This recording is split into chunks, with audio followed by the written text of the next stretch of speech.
Consumer affairs conclave ও leadership achievement award অনুষ্ঠানের প্রস্তুতি সভা অনুষ্ঠিত হয়ে গেল কলকাতা প্রেস ক্লাবে।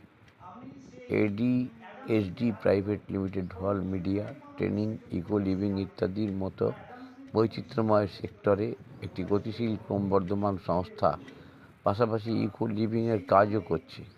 এডিএসডি উপভোক্তা বিষয়ক বিভাগের সহযোগিতায় আগামী 8ই সেপ্টেম্বর নিউ টাউনের নভোটেল হোটেলে একটি উপভোক্তা বিষয়ক সেমিনারের আয়োজন করা হয়েছে। এডিএসডির উদ্যোগে অনুষ্ঠানের নাম লিডারশিপ অ্যাচিভমেন্ট অ্যাওয়ার্ড এবং কনজিউমার অ্যাওয়ারনেস কনক্লেভ রাখা হয়েছে। উপভোক্তা সচেতনতা বৃদ্ধিতে পশ্চিমবঙ্গ সরকারের ক্রেতা সুরক্ষা বিষয়ক বিভাগ এই মেগা ইভেন্টের সাথে এডিএসডি অ্যাসোসিয়েশন আয়োজন করছে উজ্জ্বল সন্ধ্যা, লিডারশিপ অ্যাচিভমেন্ট অ্যাওয়ার্ড এবং কনজিউমার্স অ্যাওয়ারনেস কনক্লেভের আয়োজন, জানালেন এডিএসডি এর পক্ষে সংস্থার কর্ণধার দীপ মজুমদার ও শুভেচ্ছা ঘোষ।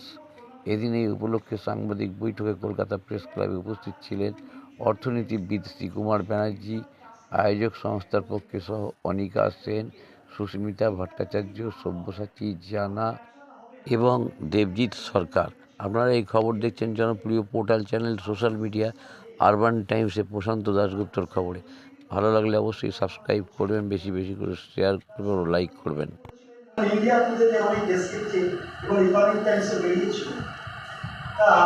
তখন সবাই রবীন্দ্রী আসলে আমাদের ইকোনমি এতটা হয়নি।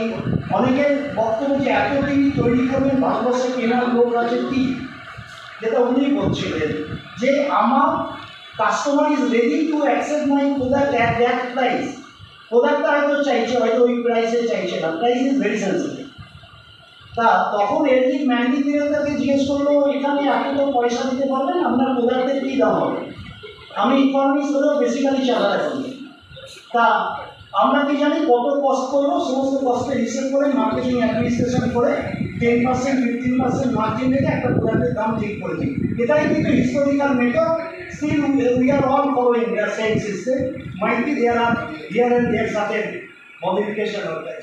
উনি বলেন না, আমার কত কষ্ট হবে তার উপর আমার দাম নির্ভর করবে না, ভারতবর্ষের মানুষ কত দিতে পারবে সেইটা আমার প্রাইস ঠিক হবে। তারপর থেকে ব্যাক ক্যালকুলেশন করে আমার কস্টটা সেই জায়গায় নিয়ে আসতে হবে যেখানে আমি প্রোডাক্টটা বিক্রি করতে পারবো। তাহলে এই ইকোনমিক কনসেপ্টটা একটা সি চেঞ্জ হয়ে গেছে। সেই জন্য আমার মনে হয় ওনারা যেটা করছেন, অ্যাচিভমেন্ট আওয়াজ দেবেন, বিভিন্ন ক্ষেত্রে দেবেন, তার ক্যাটাগরি আছে। যিনি অ্যাঙ্কার খুব সুন্দরভাবে বলছিলেন যা এই কোথায় হবে। কিন্তু আমার মনে হয় এইটা কিন্তু যদি আপনারা বিভিন্ন সাথে কথা বলে, পশ্চিমবঙ্গ রাজ্য সরকারের সাথে কথা বলে, বিভিন্ন জায়গায় যদি ক্যাম্প করতে পারেন, সরকার যদি কিছু উপযুক্ত নিশ্চয় দেবে। এইখানে ওই যে যাবো গাও যে স্লোগানটা, সেটা তৃণমূল স্তরে পৌঁছে দিতে গেলে হবে। আর এর সঙ্গে একটু অপ্রাসঙ্গিক কথা বলে নিচ্ছি, সাংবাদিক বন্ধুরা আছেন বলে, যেগুলো জানি, যেগুলো বললো এই লেখাটা তোমাকে কেউ ছাপবে না, কেউ ছাপছে। আমার বক্তব্য ছিল যে এই নির্বাচনে যেমন প্রতিশ্রুতি দেয় যে ভোট হবে, সেটা স্বাধীনতা পক্ষে হচ্ছে, সেই সুনীল গঙ্গোপাধ্যায়ের একটা কবিতা আছে না, স্বাধীনতা 33 বছর পরেও কেউ কথা রাখেনি, কেউ কথা রাখে না। তা সেইখানে আমার বক্তব্যটা খুব পরিষ্কার ছিল, একজন ভোটার যখন তার ম্যানিফেস্টো থেকে বলছে এই করবে, সেই দল যদি সরকারে আসে, সে যদি ভোট দেয়, তাহলে তার বিরুদ্ধে কেন মামলা করা যাবে না? এটা কিন্তু consumer awareness. Voter is also a consumer. আমি যার বকুল গেলে দেখছিলাম, voter is also a consumer. এইবার এই মামলাটা যখন সুপ্রিম কোর্টে দোরগোড়ায় গেল, 5 জন সাংবিধানিক বিচারপতি বললেন, দেখলেন এটা একটা খুব খারাপ জিনিস হয়ে যাচ্ছে, একটা এনজিও মামলা করেছে, এটা করলে তো সবারই খারাপ। ওনারা কোনো অর্ডার না দিয়ে বললেন যে আমরা নির্বাচন কমিশনকে বলছি, ম্যানিফেস্টো দিলে তোমরা দেখে নাও। আবার নির্বাচন কমিশন সেদিন এপ্রিল মাসে চিফ কমিশনার বললেন, নির্বাচন কমিশনার, যে যারা ভোটার ভালোভাবে করে নেবেন, অর্থাৎ রেসপন্সিবিলিটি শিখতে ভোটার। আমি বলছি এই যে কনজিউমার ডিপার্টমেন্ট আছে, এখন যদি আপনি কনজিউমারকে বলেন আপনার অ্যাওয়ারনেস আপনি বুঝে নিন, কত গরিব লোক আছে, কী লেখা আছে, কী বুঝবে, ইংরেজিতে লেখা আছে, বোঝে না কিছু। আর আপনি সত্যি কথা বলুন তো, আজকে 2024 সালে দাঁড়িয়ে আপনি ঠিক করেন আপনি প্রোডাক্টটা কিনবেন, আপনার সিদ্ধান্তে আপনি প্রোডাক্ট কেনেন না। অক্ষয় কুমারের নাচেও কিন্তু প্রোডাক্ট বিক্রি হয়, অপ্রিয় হলেও সত্যি। একজন সেলিব্রিটি যদি যে ক্রিমটা মাকে, ভালো কি খারাপ দরকার নেই, এক্স সেলিব্রিটি মেখেছে, এটা নিঃসন্দেহে ভালো হতে পারে। So you are driven by some external forces to take a decision. So in that situation আজকে আরো কমপ্লেক্স হয়েছে। আজকে কনজিউমারকে যাকে হতে বলছে, আমি বলবো কনজিউমার ডিপার্টমেন্ট যেগুলো আছে, বিভিন্ন রাজ্য সরকারের আছে, তারা কেন সুমত মামলা করে না যদি দেখে যে এই প্রোডাক্টের গায়ে যা লেখা আছে, প্রোডাক্ট লেখা দিচ্ছে বিভিন্ন, তাদের হাতে তো সেই ক্ষমতা আছে। They should come forward and do the necessary step.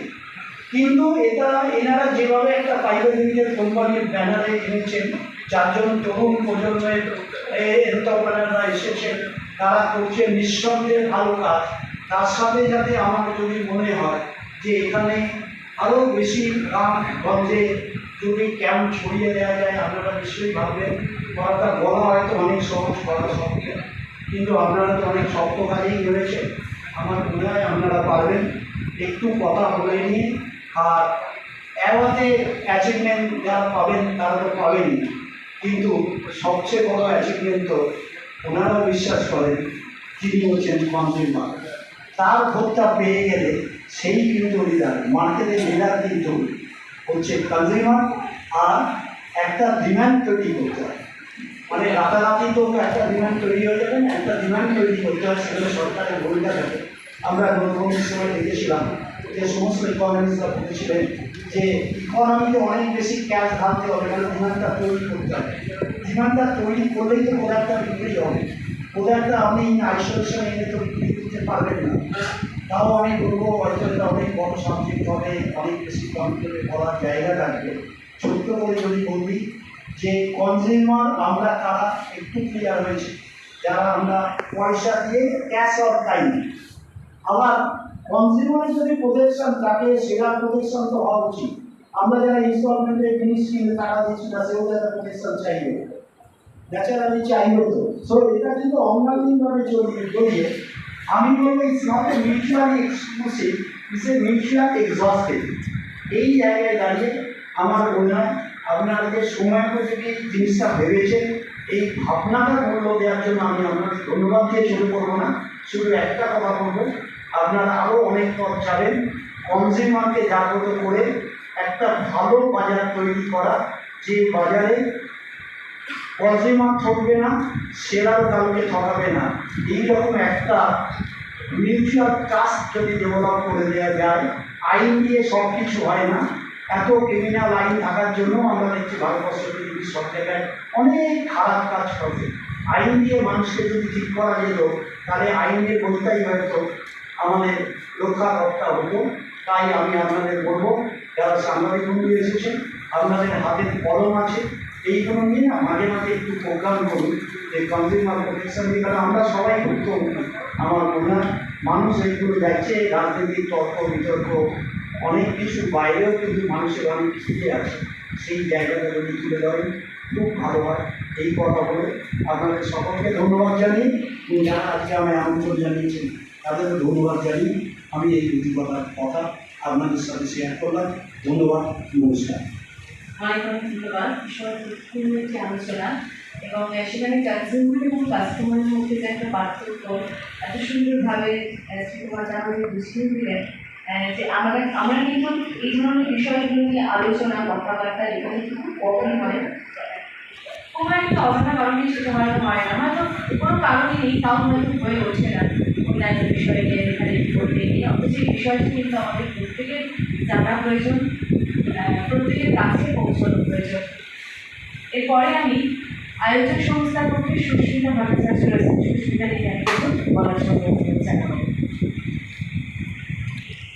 উনি যে ব্যাখ্যা দিয়েছেন, ওনার চেয়ে বেশি ভালো বলার ধৃষ্টতা আমার নেই, বা একই কথা আর দ্বিতীয়বার বলবো না। এবং এবিএসডির কর্ণধার যারা, তারাও বলেছেন কেন এই উদ্যোগ নিয়েছেন। আমি শুধু একটা কথাই বলছি, প্রচার এবং সম্প্রচার এই শব্দটা কিন্তু খুব গুরুত্বপূর্ণ।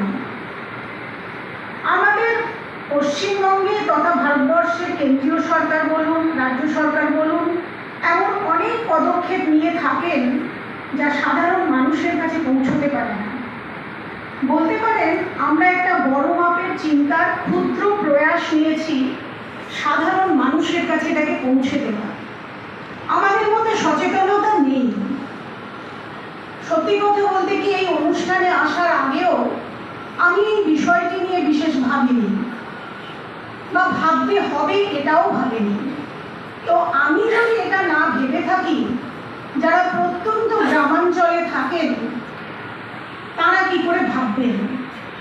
আজকে হয়তো আমরা এখানে সবাইকে ডেকে একটা সম্প্রচার অনুষ্ঠান করছি আপনাদের সহায়তায়, কিন্তু এর পরের যে ভাবনা আমাদের, সেটা হচ্ছে জেলায় জেলায় এই সচেতনতা গড়ে তোলা। মাননীয় মুখ্যমন্ত্রী এবং কনজিউমার অ্যাফেয়ার্স মিনিস্টার বিপ্লব মিত্র উভয়েরই মতামত নিয়ে এবং ওনাদের বলতে পারেন অনুমতি নিয়ে, আমরা তো এমনি করতে পারি না, তো অনুমতি নিয়ে আমরা যে ভাবনা শুরু করেছি, যে পথে চলা শুরু করেছি, যে সাধারণ মানুষের মধ্যে একটা সচেতনতা গড়ে উঠুক। আমি এই বিষয়টি জানতাম না, আমার অভিজ্ঞতা থেকে একটা শেয়ার করছি মাত্র। আমি একটা গাড়ি কিনেছি, তখন সেই গাড়ি নিয়ে যদি কোনো সমস্যা হয়, আমি যদি কনজিউমার ফোরামে গিয়ে তার কথা বলি, সেটা কিন্তু গ্রাহ্য। কিন্তু আমি আমার সেই গাড়িটি যদি ব্যবসায়িক ক্ষেত্রে ব্যবহার করি বা তার থেকে অর্থ উপার্জন করি, তাহলে কিন্তু আমার সেই কোনো কমপ্লেন কনজিউমার ফোরাম বা কনজিউমার অ্যাফেয়ার্স ডিপার্টমেন্ট নিতে বাধ্য নয়, কারণ আমি সেখান থেকে ব্যবসা করছি। যখন আমি নিজস্ব ব্যবহারের জন্য কোনো কিছু কিনছি, ব্যবহার করছি, তখনই কিন্তু আমি এই আইনের বলতে পারেন অন্তর্গত হব। তো এরকম ছোট ছোট অনেক কিছু আছে যা আমরা জানছি, তার মাধ্যমে আমরা জানাবার চেষ্টা করছি। তো অবশ্যই জানাবার চেষ্টা তো দেখুন, একা তো করা সম্ভব নয়, একা সম্ভব নয়। আজকে যদি প্রতিটি জনমাধ্যম, সংবাদ মাধ্যম আমাদের সাথে এগিয়ে আসেন, তবে এই বার্তা আমরা সকলের কাছে পৌঁছে দিতে পারবো। আমরা সেই প্রচেষ্টাটুকুই চালাচ্ছি মাত্র। আশা করি আগামী দিনে আপনারা আমাদের সঙ্গে থাকবেন এবং আমাদের এই ক্ষুদ্র প্রয়াসকে একটা বড় আকার দিতে এবং সফল করে তুলতে সাহায্য করবেন। আমি আপনাদের কাছে এইটুকুই অনুরোধ করব। এই বলে আমি আমার বক্তব্য শেষ করলাম। নমস্কার। দিক সবাই বলেছে। তো আমরা 1991 সালের পরে, গ্লোবালাইজেশনের পরে আমরা কার পক্ষে? ক্রেতা না বিক্রেতা? এডিএসসি নেটওয়ার্ক প্রাইভেট লিমিটেড কিন্তু ক্রেতারও পক্ষে, বিক্রেতারও পক্ষে। ক্রেতা তার সুযোগ সুবিধাটা বুঝে পাক, আর বিক্রেতা সে তার সঠিক জিনিসটা ক্রেতাকে পৌঁছে দিতে পারছে না, সে তার সঠিক দাবিটা দিয়ে মানুষকে সুবিধা দিতে পারছে কিনা, সেইটার জন্যই কিন্তু লিডারশিপ অ্যাচিভমেন্ট পাওয়া। সেটারই জন্য 8 তারিখে উপজেলে এই প্রোগ্রামটা হচ্ছে এবং এডিএসসি নেটওয়ার্ক প্রাইভেট লিমিটেড সেখানে অনেক প্রান্তিক মানুষদের কথাও বলছে এবং ছোট ছোট ব্যবসায়ীদের যে ছোটো ছোটো ভালো ভালো কাজগুলো করে যাচ্ছে সেই কথাটাও বলছে। সেই উদ্যোগটাকে সফল করার জন্য আপনাদের ওয়েবসাইট, আপনাদের প্রচার সম্প্রচার যেভাবে আপনাদের এই অশেষ বলনের জোর না হলে কিন্তু এটা সম্ভব নয়। তো সেই জন্যই আসলে আমরা সবাই মিলে এই প্রোগ্রামটাকে সার্থক করি, সেটাই হচ্ছে আমার মাত্র। অনেক অনেক ধন্যবাদ। প্রত্যেকে নিজের মতন করে ছোটো ছোটো করে বিষয়টি সম্পর্কে আমাদের সচেতন করছেন। এরপরে আয়োজক সংস্থার পক্ষ থেকে রয়েছেন দেবজিৎ শর্মা। আমি ওনাকে কিছু বলার জন্য অনুরোধ জানাই।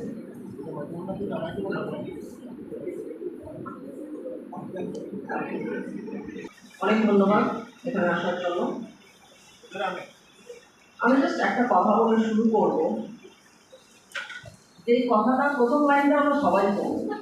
প্রথম লাইনটা হচ্ছে the boss is always right, আর দ্বিতীয় লাইনটা হচ্ছে দ্য কাস্টমার ইজ কিং।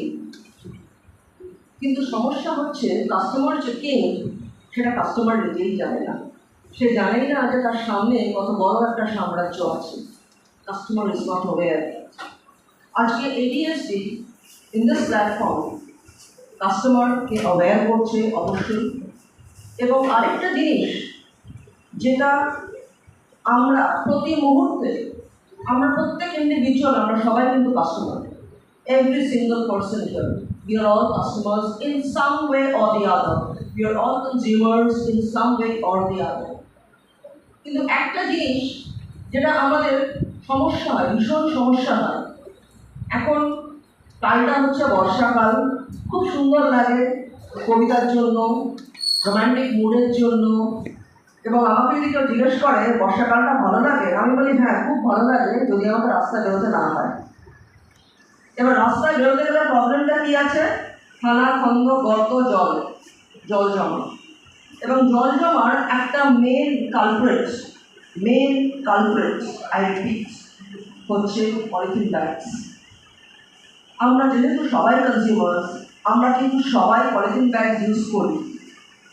আজকে যে একদম ছোট একটা কুড়ে ঘরেও বাস করে, সেও কিন্তু 250 গ্রাম আলু কেনার জন্য কিন্তু সে পলিথিন ব্যাগ ব্যবহার করে। যদি মুদিখানায় দেখবেন, লোকাল মুদিখানায় আপনি দেখবেন 100 গ্রাম তেল কিনে নিয়ে যায়, that is also polythene. These clog the drains, and ADSP along with consumer awareness কি করছেন? তারা ইকো ব্যাগস তৈরি করছেন। এবং ইকো ব্যাগসটা কি জিনিস? এই পলিথিন ব্যাগের মতনই দেখতে, কিন্তু আসলে পলিথিন ব্যাগ নয়। ওটা তৈরি হয় আলুর খোসা দিয়ে, ভুট্টা দিয়ে, এবং আপনার এই যে আখের রস খাই আমরা গরমকালে, সেই আখের রসে যে নিমের যে ছিপেটা যেটা বেরোয়, সেই জিনিসটা যেটা ফেলে দেওয়া হয় সেটা দিয়ে। তো এই 3টে টোটালি এনভায়রনমেন্ট ফ্রেন্ডলি প্রোডাক্ট, যেটা টোটালি বায়োডিগ্রেডেবল, সেই প্রোডাক্ট দিয়ে কিন্তু এডিএসপি ইকো ব্যাগস এনেছে। মার্কেটে অলরেডি অনেক জায়গাতে আছে, কারণ প্রতি কনজিউমারের প্রয়োজন। উই অ্যাজ কনজিউমার্স, আমরা যদি একটা পায়ে হেঁটে যাই, আমাদের ভালো রাস্তা দরকার, আর BMW চললেও ভালো রাস্তা দরকার। রাস্তাটা ভালো কিন্তু সবার দরকার, জল জমাতে সবার প্রবলেম হয়। আর আরেকটা জিনিস বলে আমি শেষ করতে চাই, এডিএসসি যে লিডারশিপ অ্যাওয়ার্ড প্রোগ্রাম করছেন, কেন, Y an award?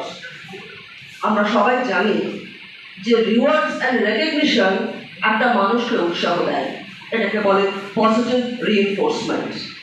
And ADSD feels that it is their social responsibility to help people who are achieving something, who are on the brink of achieving something, who have gone a long way, who have gone through struggles, to recognize them, to give them a boost.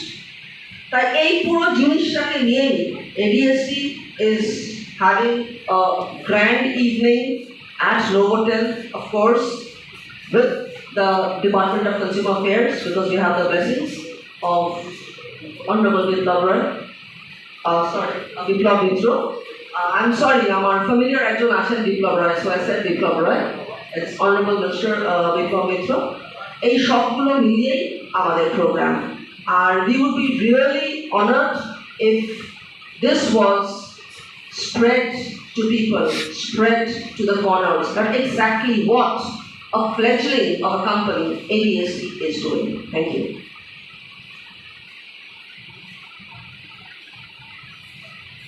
এরপরে আমাদের আয়োজক সংস্থার পক্ষ থেকে রয়েছেন দেবজিৎ সরকার, ওনাকে অনুরোধ করবো কিছু বলার জন্য। নমস্কার, আমি বেশি কথা বলবো না, আমি শুধু প্রোডাক্টটাকে একটু ইন্ট্রোডিউস করে দিতে চাই। এডিএসডি নেটওয়ার্ক 2023 সাল থেকে এই বায়োডিগ্রেডেবল ক্যারি ব্যাগ তৈরি করা শুরু করেছে আমাদের পশ্চিমবঙ্গের আলিপুরদুয়ার, এবং এটাই সম্ভবত পশ্চিমবঙ্গের ফার্স্ট কোম্পানি যারা প্রথমেই বায়োডিগ্রেডেবল ক্যারি ব্যাগ তৈরি করে। এটা কিন্তু আমি, কারণ যেহেতু সময় কম, আমি পুরো প্যাকিংটা হয়তো দিতে পারবো না আপনাদের। এটা হচ্ছে 8-10 সাইজ, যেটা 500 গ্রাম কোয়ান্টিটি, 10-12, 11-14 আছে, 10-12, 13-16 এবং 16-20, 5টা সাইজ আছে। এবং বিভিন্ন ধরনের প্যাকেজিং যে সামগ্রীগুলো রয়েছে, যেখানে আমাদের চাল, ডাল, তেল, নিত্য প্রয়োজনীয় যে ধরনের জিনিস আমরা প্লাস্টিকের মধ্যে করে বিক্রি করি সেই ধরনের সমস্ত জিনিস কিন্তু বায়োডিগ্রেডেবল হিসেবে এডিএসসি নেটওয়ার্ক তৈরি করছে আলিপুরদুয়ারে। এই হচ্ছে তার প্যাকেজিং। এইভাবে আমাদের বিক্রি হয়, প্রত্যেকটা 1 কিলো করে প্যাকেট থাকে এবং যেটার এমআরপি আছে 299 টাকা, সেটা কিন্তু এডিএসসি নেটওয়ার্ক অত্যন্ত কম প্রাইসে, মানে আমি বলছি সেটা ধরে নিন 180 190 একদম হোলসেল প্রাইসে। কারণ প্লাস্টিকটা মানুষ ব্যবহার না করে যেন এইটা ব্যবহার করতে পারে। সেন্ট্রাল গভর্নমেন্টের যে বাজেট হলো তাতে প্লাস্টিক 25% ইনক্রিজ করেছে বাজেটে। তা আমি প্রত্যেককে অনুরোধ করবো প্লাস্টিককে ইউজ করবেন না, বায়োডিগ্রেডেবল ক্যারি ব্যাগ ইউজ করুন। এটা কিন্তু সম্পূর্ণ জৈব, এটা ভুট্টার দানা থেকে গ্রানুলস থেকে তৈরি হয়। আমি আপনাদেরকে গ্রানুলসটা শো করবো। এটা গরু, কুকুর, ছাগল, মানুষ তো যে কেউ যদি খাবারের সঙ্গে খেয়ে থাকে তার কিন্তু পরিপাক ক্রিয়ায় কোনো রকম সমস্যা হবে না। আমাদের একটা পরিসংখ্যান বলছেন সমুদ্রের তলায় 35.5 বিলিয়ন প্লাস্টিক জমা হয়ে রয়েছে এবং যে কারণে কচ্ছপ মারা যাচ্ছে। কচ্ছপ মারা যাওয়ার প্রধান কারণ হচ্ছে প্লাস্টিক, কারণ কচ্ছপের খাদ্য হচ্ছে জেলিফিশ। কচ্ছপ কিন্তু প্লাস্টিক থেকে জেলিফিশ ভেবে খায় এবং তার পরিপাক ক্রিয়াটা নষ্ট হয়ে যায় এবং সে মারা যায়। এই করে কিন্তু আমাদের পরিবেশের ভারসাম্য সম্পূর্ণভাবে নষ্ট হচ্ছে। আমি জাস্ট আপনাদের গ্রানুলসটা দেখাবো যে দানা থেকে এই ক্যারি ব্যাগটা তৈরি হয়। এটা হচ্ছে সেই গ্রানুলস। আপনারা যদি কেউ ইন্টারেস্টেড থাকেন হাতে নিয়ে দেখতে পারেন। এই হচ্ছে সেই গ্রানুলস যেখান থেকে এই ক্যারি ব্যাগটা তৈরি হচ্ছে। এটা সম্পূর্ণ জৈব, এটা পুড়িয়ে দিলে ছাই হয়ে যায়। স্টেট গভর্নমেন্ট বলছে 120 মাইক্রন, 150 মাইক্রন, 120 মাইক্রন, 150 মাইক্রন যে কোনো ক্যারি ব্যাগ যেটা গভর্নমেন্ট অ্যাফিলিয়েটেড আপনারা ইউজ করতে পারেন। কিন্তু আমি বলবো যে মাইক্রনই আপনি ইউজ করুন প্রত্যেকটাই প্লাস্টিক, প্রত্যেকটাই প্লাস্টিক। সেটা গলে যায় না, মানে আমি বলছি ছাই হয়ে যায় না, গলে যায়, ছাই হয়ে যায় না। এই প্রোডাক্টটা আপনাদের হাতে দিয়ে দিচ্ছি, আপনারা জ্বালিয়ে দেখবেন এই প্রোডাক্টটা ছাই হয়, সম্পূর্ণ ছাই হয়। ল্যান্ডফিলে যদি 3 মাস আপনার 90 ডেজ ল্যান্ডফিলে চলে আসলে এটা পচে যায়।